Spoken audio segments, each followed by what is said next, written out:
আজকে আমরা কথা নাটকের পর্বে দেখব যে এদিকে অঙ্কিতকে মেয়েবাড়ির থেকে লোক আসবে দেখতে।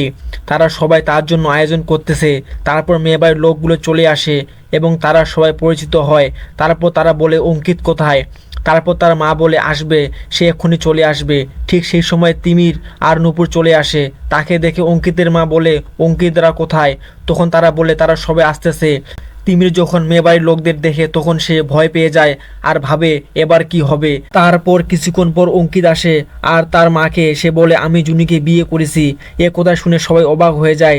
তখন তার মা বলে এটা কি মজা করতেছিস আমার সাথে।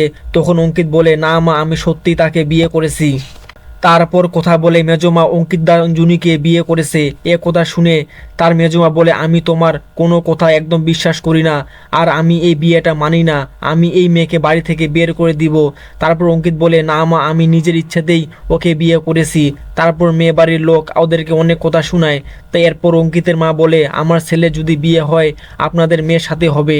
এ কথা শুনে অঙ্কিত বলে আপনারা দয়া করে আমার পরিবারের কাউকে কথা শোনাবেন না। এরপর মেয়ে বাড়ির লোকগুলো চলে যায়। তারপর অঙ্কিতের মা জুনিকে বাড়ি থেকে বের করে দেওয়ার চেষ্টা করে। তারপর সে কথাকে বলে আমি বেঁচে থাকতে জুনিকে আমি অঙ্কিতের বউ বলে মানি না।